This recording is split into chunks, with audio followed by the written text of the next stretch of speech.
role of a delicate bride.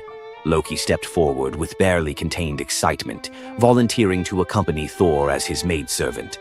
The trickster god's eagerness to participate in this elaborate deception revealed his true nature. While Thor struggled with the concept, Loki was already plotting the specifics of costumes, mannerisms, and the lies they would need to maintain throughout their dangerous mission. The transformation began with layers of bridal linen draped over Thor's massive frame. Servants brought forth delicate jewelry, housewives' keys that symbolized domestic authority, and a dainty hood for his head. Finally came the precious necklace of Briesinger. Each item added to the disguise felt like another blow to Thor's warrior identity. When he finally looked at his reflection, the god of thunder saw an unconvincing bride staring back at him. Thor finally accepted the plan because no alternative existed. The unlikely pair prepared to set off for enemy territory, where their deception would face its ultimate test among giants, eager to celebrate their lord's triumph. The great hall of Thrym's fortress buzzed with excitement as giants gathered to witness their lord's marriage to the most beautiful goddess in all the 9 realms. Thor sat at the high table in his bridal disguise, surrounded by massive frost giants who raised their drinking horns in celebration. The feast spread before them displayed the giants' wealth and power. Roasted oxen filled enormous platters, fresh salmon gleamed on silver dishes, and barrels of mead stood ready to fuel the night's festivities. Thor's legendary appetite struck like a thunderbolt. He polished off an ox and ate whole salmon in moments, tearing through the meat as if he hadn't eaten in weeks. 3 measures of mead vanished as quickly as if someone had poured them into a bottomless pit. The assembled giants watched in stunned silence as the delicate bride consumed more food than most warriors could handle. Thrym's eyes narrowed with growing suspicion. This goddess ate like a battle-hardened warrior, returning from a long campaign, not like the refined Freya he expected to marry. Loki stepped forward with the smooth confidence of a master storyteller. He spun a tale about Freya's 8-day fast in eager anticipation of reaching Jotunheim and marrying the mighty Thrym. The explanation painted a picture of a lovesick goddess, so excited about her wedding that she had refused all food during her journey. The giants nodded in understanding, their suspicions melting away as they accepted this romantic explanation. Thrym felt honored by such devotion and relaxed completely, his doubts vanishing. Beneath his bridal veil, Thor's rage simmered like molten metal ready to explode. Every moment at the feast brought new challenges as he struggled to maintain feminine mannerisms while surrounded by his enemies. His massive hands shook with barely controlled fury as he watched the giants celebrate what they believed was their victory over Asgard. The critical moment finally arrived. Thrym commanded his servants to bring Mjolnir forth, the very moment Thor had trained his eyes on since dawn. The servants placed the legendary weapon before the disguised bride as part of the traditional ceremony. Thor's fingers closed around Mjolnir's familiar handle, and lightning immediately crackled through the hall. He ripped away his bridal veil and roared his true identity to the shocked giants. Thrym's eyes widened in terror as he realized the bride he had been celebrating was actually the god of thunder himself.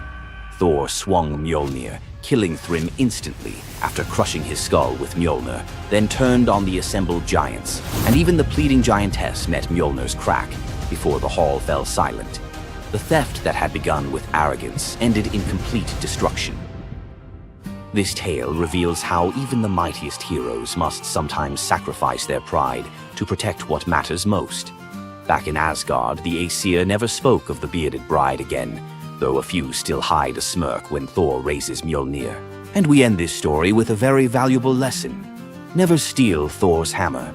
And if you're going to, don't make him dress like a woman.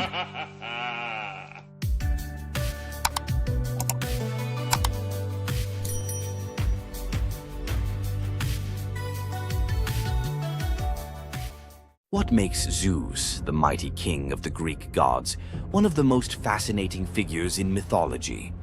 Is it his unparalleled power over the skies, his cunning strategies, or the sheer drama of his endless affairs? While his tales are legendary, there's one story that stands out: the epic battle that earned Zeus his throne, the Titanomachy. This isn't just a story of a god's rise to power, it's a tale of rebellion, alliances, betrayal, and the ultimate struggle between two generations of divine beings. Stay with us as we dive into the myth of the Titanomachy, Zeus's role in overthrowing the Titans, and the secrets that shaped his reign. Before Zeus became the king of the gods, his father, Cronus, ruled the cosmos. Cronus was the youngest of the Titans, a race of primordial deities born of Uranus, the sky, and Gaia, the earth. The Titans were immensely powerful, but also deeply flawed. Cronus had gained power by overthrowing his own father, Uranus, in a brutal act of betrayal. But just as Cronus had betrayed his father, a prophecy loomed over him, warning that one of his own children would overthrow him. To prevent this, Cronus took a horrifying precaution. He swallowed each of his children as they were born, imprisoning them in his stomach for eternity. But Gaia, the ever-watchful mother of the gods, wasn't about to let this happen again. When Rhea, Cronus's wife, gave birth to Zeus, Gaia devised a plan. Rhea tricked Cronus by handing him a stone wrapped in swaddling clothes, which he swallowed, believing it was his newborn son. Meanwhile, Zeus was spirited away to a hidden cave on the island of Crete, where he was raised in secret. Zeus grew up under the care of nymphs and a goat named Amalthea, who nourished him with her milk. As he matured, Zeus learned of his father's tyranny and vowed to free his siblings and challenge Cronus's rule. Zeus couldn't take on Cronus and the Titans alone. He needed allies. His first move was to rescue his siblings trapped inside Cronus. With the help of the goddess Metis, Zeus tricked Cronus into drinking a potion that caused him to vomit up his children: Hestia, Demeter, Hera, Hades, and Poseidon, fully grown and ready for battle. Now united, the 6 Olympian siblings declared war on Cronus and the Titans. But the Titans were powerful, and the war, known as the Titanomachy, would rage for 10 years with no clear victor. Realizing they needed an advantage, Zeus turned to the most unlikely of allies, the Hecatonchires and the Cyclopes. These were monstrous children of Gaia and Uranus, imprisoned in Tartarus by Cronus out of fear of their immense power. The Hecatonchires had 100 hands and unparalleled strength, while the Cyclopes were master craftsmen. Zeus descended into Tartarus, defeated its terrifying guardians, and freed these imprisoned beings. In gratitude, the Cyclopes forged weapons for Zeus and his brothers. Zeus received the thunderbolt, Poseidon the trident, and Hades a helmet of invisibility. With these tools and the raw power of the Hecatonchires, the Olympians finally had the upper hand. The final clash of the Titanomachy was a cosmic spectacle. The Titans, led by Cronus, unleashed their full fury, shaking the very foundations of the universe. Mountains crumbled, seas boiled, and the skies erupted in chaos. But Zeus and his allies were relentless. Zeus hurled his thunderbolts with unerring precision, scorching the battlefield and scattering the Titans' ranks. Poseidon unleashed massive earthquakes, and Hades used his helmet of invisibility to sow confusion among their enemies. The Hecatonchires proved invaluable, hurling massive boulders with their 100 hands, overwhelming the Titans. One by one, the Titans fell, their immense power no match for the combined might of the Olympians and their allies. Cronus was the last to fall. Zeus struck him down with a thunderbolt so powerful that it split the skies. With Cronus's defeat, the Titanomachy was over. With the Titans defeated, Zeus and his siblings faced a choice: what to do with their vanquished foes. In a move both strategic and ruthless, Zeus imprisoned the Titans in Tartarus, deep within the underworld, where they would remain for eternity under the watchful eye of the Hecatonchires. Zeus then divided the cosmos with his brothers.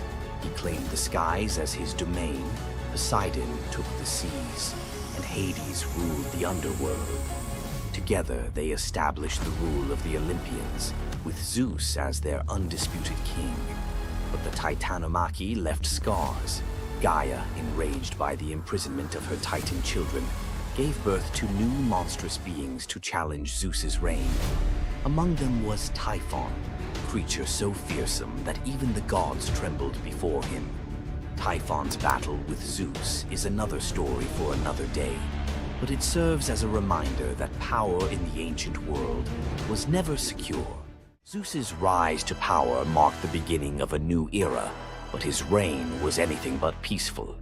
While he was the king of the gods, his rule was marked by constant challenges, from rebellious mortals to jealous deities and his own unquenchable desire for love and control. Zeus was both a protector and a tyrant, a figure who inspired awe and fear. His thunderbolts were a symbol of justice, but they were also a tool of destruction. He fathered countless children, both mortal and divine, and his many affairs often sparked conflict among the gods. Yet, despite his flaws, Zeus's rule brought stability to a chaotic world. Under his reign, the gods established order, overseeing the realms of humans and maintaining the delicate balance between earth, sea, and sky. The myth of Zeus and the Titanomachy isn't just a tale of war. It's a story about the cycles of power and rebellion. Just as Zeus overthrew Cronus, who had overthrown Uranus, Greek myths suggest that even the mightiest rulers are vulnerable to the forces of change. Zeus's story reminds us that leadership comes with its own set of challenges. It's not just about gaining power, it's about maintaining it, often at great cost. Zeus's rise to power is one of the most thrilling tales in mythology, filled with battles, alliances, and sacrifices. But what do you think? Was Zeus a just ruler, or was he simply another tyrant destined to fall like the Titans before him? Let us know your thoughts in the comments below. Don't forget to like this video if you enjoyed this dive into Greek mythology, share it with fellow myth lovers, and subscribe to our channel for more epic tales from the ancient world. Until next time, remember, the gods may rule from above, but their stories remind us of the struggles we all face below. You've heard of a goddess whose beauty was unmatched. But what if I told you that her beauty wasn't what it seemed? In fact, her allure led to some of the darkest consequences in ancient myth. This goddess, adored by many, held the power to captivate anyone with a mere glance. She was so beautiful that her charm could sway the gods, kings, and mortals alike. But this beauty came with a deadly price. The goddess we're talking about is none other than Aphrodite, the Greek goddess of love and beauty. While she is often depicted as the epitome of grace, sensuality, and allure, her beauty was more of a curse than a gift. Aphrodite's powers extended beyond just physical beauty. Her charm was irresistible, but it came at a cost. Her very presence could bring turmoil. Many heroes and kings fell victim to their obsession with her. Take Paris, for instance. His decision to choose Aphrodite as the fairest of the goddesses set in motion the events that led to the Trojan War. His desire for her beauty caused the death of thousands and the fall of Troy. But Aphrodite's beauty didn't just destroy men, it could break gods too. The tale of her and Ares, the god of war, exemplifies this. While Aphrodite was married to Hephaestus, the god of blacksmiths, her passionate affair with Ares led to chaos among the gods. Her beauty wasn't just about attraction, it caused jealousy, betrayal, and ultimately destruction. Despite her dazzling appearance, Aphrodite was also a figure of deceit and destruction, proving that beauty, when it holds such power, can be dangerous. It's no wonder the ancient Greeks warned that appearances can be deceiving. Aphrodite's beauty may have dazzled the world, but her story teaches us that sometimes what's on the surface can mask a much darker reality. So, was Aphrodite's beauty a blessing or a curse? The myths suggest that beauty, when wielded by the gods, is never what it seems. If you want to uncover more hidden truths about gods and goddesses from the ancient world, hit that subscribe button. There's so much more to explore in these captivating stories of the past. Ever wondered what it would be like to walk through the ancient world and encounter mythical creatures from Greek mythology? Get ready to meet the beasts that shaped legends. In Greek mythology, creatures were more than just beasts. They were symbols of the forces of nature, God's will, and humanity's struggle with the unknown. From the terrifying Minotaur lurking in the labyrinth to the mesmerizing sirens luring sailors to their doom, these creatures were as captivating as they were dangerous. The mighty Hydra, with its multiple heads that regrew each time they were cut off, was a symbol of unstoppable power. The Cerberus, the three-headed dog guarding the gates of the underworld, represented the barrier between life and death. But not all mythical creatures were monsters. The graceful Pegasus, a winged horse born from the blood of Medusa, symbolizes freedom and the pursuit of the heavens. These creatures still live on in our stories, haunting the shadows of ancient Greece and whispering through the winds of time. Which Greek mythological creature fascinates you the most? Share your thoughts and don't forget to subscribe for more legendary tales from Greek mythology. Imagine a woman so terrifying that a single glance from her could turn anyone into stone. Medusa, a name that echoes through history as a monster, a villain, and a symbol of pure horror. But what if everything you thought you knew about her was wrong? Medusa wasn't always a monster. Her story is one of betrayal, injustice, and a curse she never deserved. She wasn't born a villain. She was made into one by the gods themselves. But even as a victim, she found a way to turn her tragedy into power. Today, we'll unravel the myth of Medusa and discover the deeper truth behind her story. From her tragic origins to her transformation into a feared Gorgon, to her epic confrontation with Perseus. This is the tale of Medusa like you've never heard it before. Long before the snakes, before the curse, Medusa was a mortal woman of extraordinary beauty. She wasn't born a monster. She was born human, the daughter of the sea gods, Phorcys and Ceto. While her sisters, Stheno and Euryale, were immortal Gorgons, Medusa stood apart as the only mortal among them. But it wasn't her mortality that set her apart. It was her beauty. Medusa's golden hair, radiant complexion, and striking eyes captured the attention of everyone, even the gods. She served as a priestess in the temple of Athena, goddess of wisdom and war, vowing to remain pure and devoted to the goddess. This is where her life took a tragic turn. According to the myth, Poseidon, the god of the sea, became infatuated with Medusa. Overcome by desire, he pursued her relentlessly, and one fateful day he cornered her in Athena's temple. Medusa, defenseless, could not escape his wrath. But instead of protecting her, Athena turned her fury against Medusa. The goddess, enraged by the desecration of her temple, cursed Medusa for what had happened, punishing the victim instead of the perpetrator.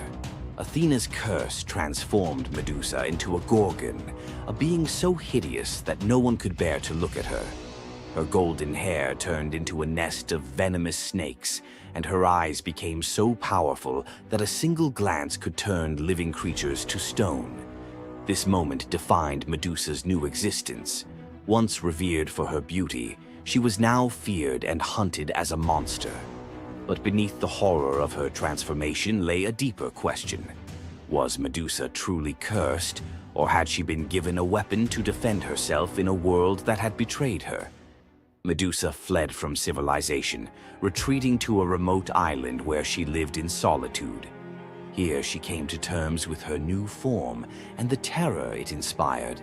The snakes in her hair hissed constantly, and her reflection, once a source of pride, was now a weapon she couldn't dare to look at.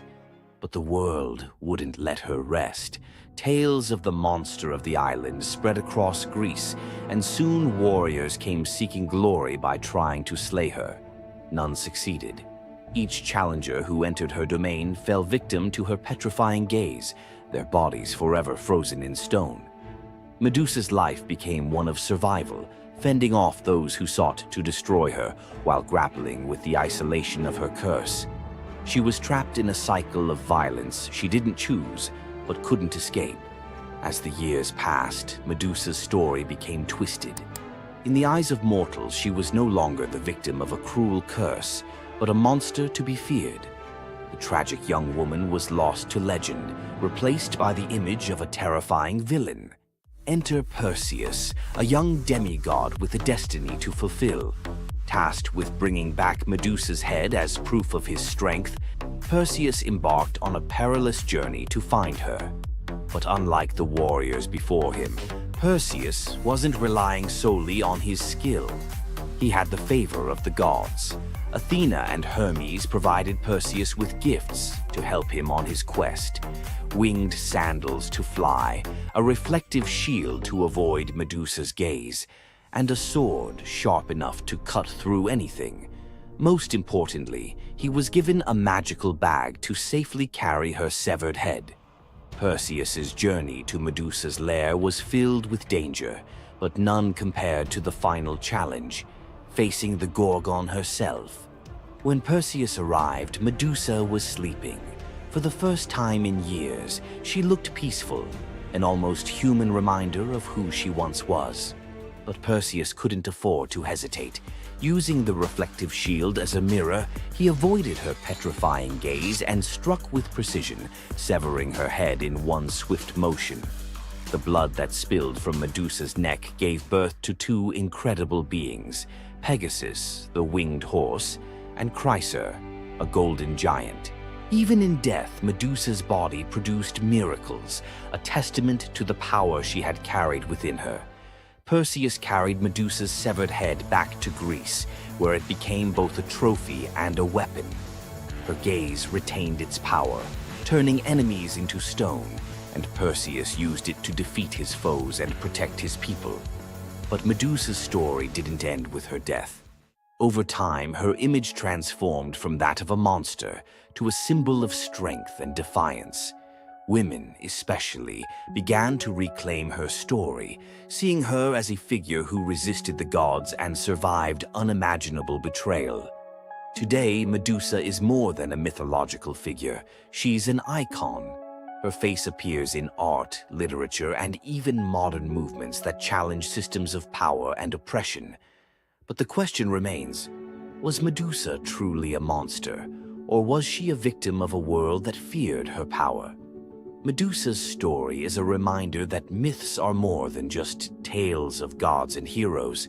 They're reflections of human nature, of the injustices and triumphs we still see today. So, what do you think? Was Medusa a villain, or was she a misunderstood symbol of resilience? Leave your thoughts in the comments. Give this video a like if you found her story as fascinating as we did. And don't forget to subscribe to the channel for more deep dives into the myths and legends that continue to shape our world. Until next time, keep questioning, keep exploring, and keep looking beyond the surface in the world, known for your unmatched speed and skill. But despite all your abilities, your destiny is determined by a simple golden apple. Let me tell you the tragic tale of Atalanta, the huntress who couldn't escape her fate. Atalanta was abandoned at birth by her father, Zeus, who didn't want a daughter. Left to die in the wilderness, she was raised by a she-bear, learning to hunt and survive. As she grew, Atalanta became a legendary warrior, her skills in hunting unmatched. But no matter how great she became, she could never escape one thing, her prophecy. A prophecy foretold that Atalanta would only marry a man who could outrun her in a race. As the years went by, many suitors came, eager to win her hand. But Atalanta, fiercely independent, defeated them all. Her speed was unbeatable, and no man could match her skill. Then came Meleager, a brave hero who had heard of Atalanta's strength and beauty. Unlike the others, he didn't boast about his abilities. Instead, he came prepared with a plan. Meleager, knowing Atalanta's curse, asked the goddess Aphrodite for help. She granted him 3 golden apples, which he used to distract Atalanta during their race. As Atalanta raced ahead, confident of her victory, Meleager tossed the apples one by one in her path. The golden apples were so beautiful, they distracted Atalanta just enough to slow her down. In the end, Meleager won the race, and Atalanta was forced to marry him, despite her reluctance to give up her independence. But the story doesn't end in happiness. Atalanta and Meleager's marriage was plagued with regret. Atalanta, still driven by her need for freedom, felt trapped by the very love she couldn't escape. And in the end, Meleager, whose destiny was also marked by the gods, tragically died before she could ever truly be free.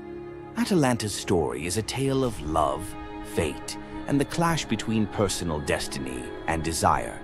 Despite her unmatched strength and independence, her fate was sealed by love, and her story remains a tragic reminder of how even the most powerful can be brought down by what they cannot control. If Atalanta's bittersweet story of fate and love left you in awe, subscribe for more untold Greek myths and the heroes who shaped the ancient world. You thought fairy tales were magical. Think again. The real origins of these classic tales are disturbing, gruesome, and filled with horror. Many of these stories have been sanitized for modern audiences, but their original versions were filled with betrayal, curses, and brutal consequences.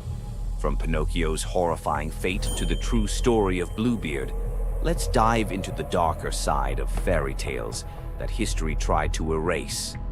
Fairy tales weren't always about happily ever after. Many of them were cautionary tales, warning of real dangers, human cruelty, and supernatural horrors. 1. The original Pinocchio, a gruesome fate. Before Disney made him a lovable puppet, Carlo Collodi's original Pinocchio was a terrifying little troublemaker. Instead of learning his lesson, he was hanged from a tree by a group of bandits, left to suffocate as a punishment for his misdeeds. 2. Bluebeard, the serial killer's tale. Bluebeard was not a misunderstood nobleman. He was a full-blown serial killer. In Charles Perrault's version, Bluebeard marries multiple women and forbids them from entering one locked room. When his latest wife disobeys, she discovers the corpses of his past wives, hanging from hooks. He nearly kills her too, but she's saved at the last second by her brothers. Some believe this gruesome tale was inspired by real-life figures like Gilles de Rais, a nobleman convicted of horrific crimes. 3. The Pied Piper, a tale of mass disappearance.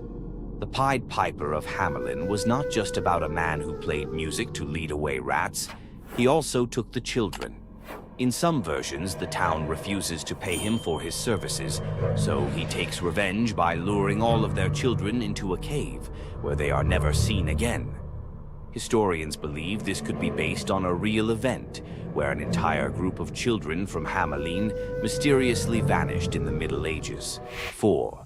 Rumpelstiltskin, a vengeful trickster. In the original versions of Rumpelstiltskin, when the young queen guesses his name, he doesn't just leave. He flies into a rage so intense that he tears himself in half. In some versions, he stomps on the ground in fury, falling into a pit and disappearing forever. His obsession with taking the queen's child has led some to believe he wasn't just a trickster, but something far darker. 5. The Robber Bridegroom, a wedding night nightmare. This lesser-known grim tale tells the story of a young woman forced to marry a wealthy man. Suspicious of her husband-to-be, she follows him to his home, only to discover that he and his band of robbers murder and eat women. She watches in horror as they butcher a young girl, cutting her into pieces. Luckily, she escapes and exposes them, leading to their execution. 6. The Juniper Tree, a tale of cannibalism and revenge. One of the most horrifying grim fairy tales, The Juniper Tree tells of a stepmother who decapitates her stepson, cooks his body, and feeds it to his unsuspecting father. The boy's sister buries his bones under a juniper tree, and from the tree the boy returns as a vengeful spirit, transforming into a bird and dropping a millstone on his stepmother, crushing her to death. 7. The Girl Without Hands, a story of betrayal and survival. In this disturbing fairy tale, a poor man accidentally sells his daughter to the devil in exchange for wealth.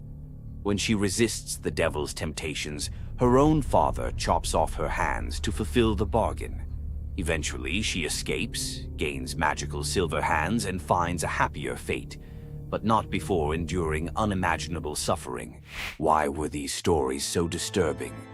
Fairy tales weren't just for children.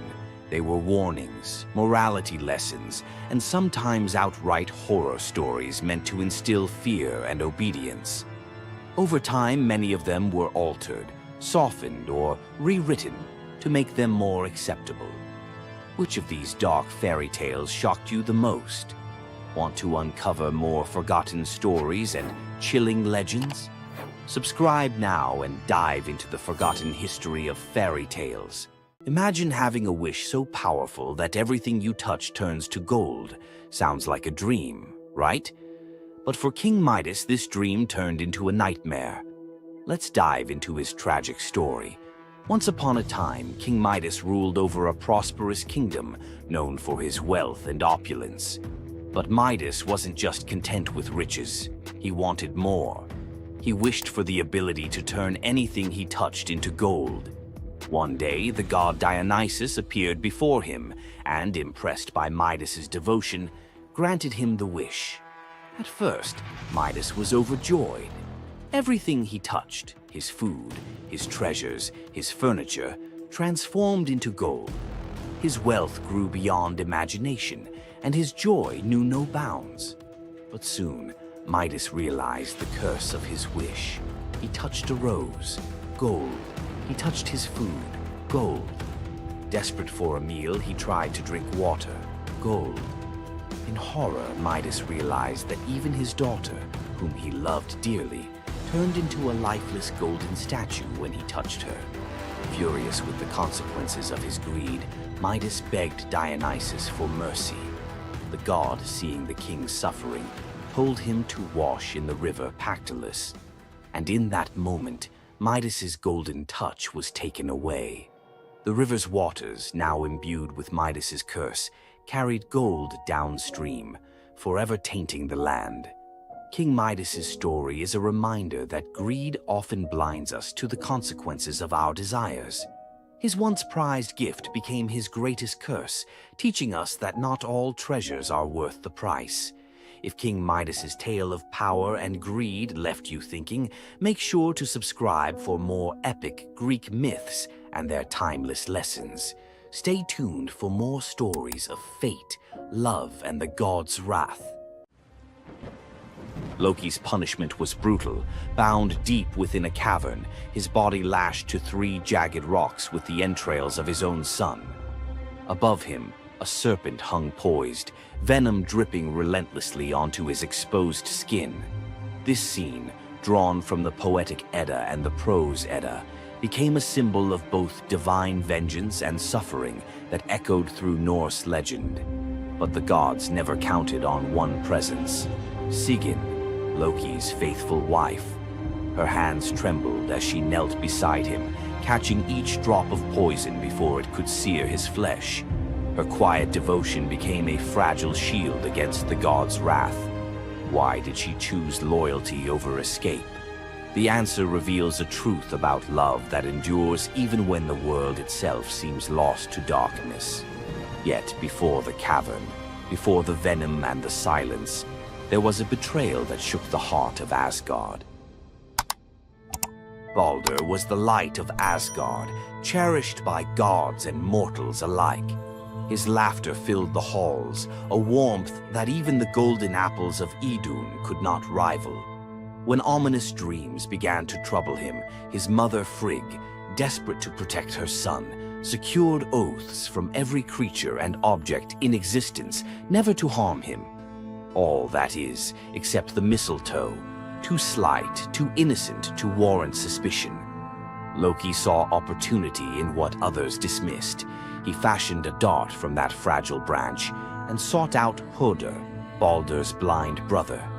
"Here," Loki murmured, placing the weapon in Hoder's uncertain grasp, "let me guide your hand." The dart struck its mark. In an instant, Baldur's light was snuffed out, his presence gone from the world. The gods stood in stunned silence, their joy shattered. Loki lingered in the shadows, the faintest smile on his lips, before slipping away unseen. The prose Edda tells us the pyre burned for 9 nights. Baldur's wife, Nanna, overcome with grief, cast herself onto the flames, her spirit entwined with his. The gods heaped treasures upon the funeral bier, Odin's ring Draupnir, Baldur's own ship Hringhorni, to honor him, but no offering could fill the void left behind. The air grew heavy with suspicion. As the smoke twisted skyward, word spread of an old woman whispering to Hoder in the moments before the fatal blow. When Thor forced the truth from a trembling servant, silence fell like a shroud. Loki's name was not spoken, but its weight pressed upon every heart. The gods had tolerated his mischief, his clever lies, even the theft of Sif's hair. But this was different. The poetic Edda names him plainly: Loki, the guileful who brought it about, from which all misfortune came. Odin convened the gods to pass judgment. No mead flowed, no boasts rang out. The Allfather's single eye burned cold as he named Loki Oathbreaker and Kinslayer. Weapons gleamed in restless hands. Even gentle Friar's fingers tightened around his sword. Loki understood the god's fury. He fled Asgard, his mind racing with schemes. As told in the prose Edda, he built a lodge in the mountains, doors on every side, always watching for his pursuers. Still, he could not outrun their vengeance. Odin's gaze found him, even in hiding. When the gods arrived, Loki tried to slip away, transforming into a salmon to evade capture in the river's swift current. But Thor's grip proved stronger than fate. Dragged back through the gates he once helped raise, Loki passed faces twisted with anger and betrayal. The gods' judgment was swift. The path ahead led not to mercy, but to a place where pain and silence waited in the damp and the dark. They forced Loki into the heart of the earth, a cavern where the air pressed cold and heavy, and every sound echoed off stone walls, slick with damp. Water dripped steadily from above, each drop magnifying the hush that settled over the gods as they set to their grim task. The stench of venom lingered, sharp and persistent, mingling with the iron tang of old blood. Odin's single eye caught the flicker of Skadi's movement. A silent nod passed between them, sealing what would come next. 3 massive boulders, freshly gouged with holes, stood ready. The gods had not brought chains or rope. Instead, they made Loki's punishment a reflection of his own chaos. The prose: Edda tells us they transformed one son, Vali, into a wolf who slew his brother, Nari. With the entrails of Nari turned to iron by the god's will, they bound Loki fast, wrists, neck, thighs, and ankles locked tight against the unyielding stone. As the Völuspá declares, with the guts of his ice-cold son, the killer is bound. Each knot and twist was deliberate, a reminder that his own blood now held him captive. The weight of the rocks pressed into his flesh, a constant ache that would never fade. Skadi stepped forward, her presence sharp as frost. In her hands a serpent writhed, its fangs gleaming. She fixed the creature to a stalactite directly above Loki's face. "For Baldur," she said, her voice steady and cold.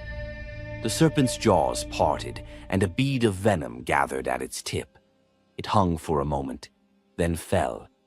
Loki's scream reverberated through the cavern, his body arching in agony as the venom burned into his skin.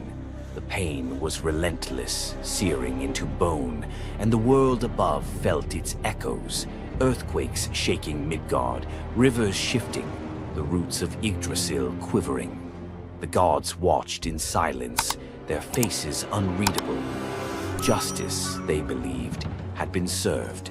As the serpent's venom continued its slow assault, the rhythm of torment became all-consuming. The next drop formed, poised to fall. Then a figure emerged at the edge of the chamber, a woman, silent, a wooden bowl cradled in her hands. Sigin's arms were blistered, her sleeves stained, but her grip was unwavering as she stepped into the circle of pain. The cavern held its breath. Sigyn knelt, her presence a quiet defiance. The venom hissed into the bowl, wood darkening with each drop. The gods turned away, their judgment complete, but the story within the cavern was only beginning. The bowl rested in Sigyn's hands, its wooden sides polished by hours of silent endurance. She knelt on the cold stone, skirts bunched beneath her, and waited for the serpent's venom to fall. The first drop struck with a hiss, a thin wisp of smoke curling up as Loki's breath caught in his throat. She kept her gaze fixed on the bowl, her resolve anchored by the rhythm of her task. Time unraveled in the cavern, marked only by the relentless cadence of the venom. Drip, catch. The liquid sizzled as it struck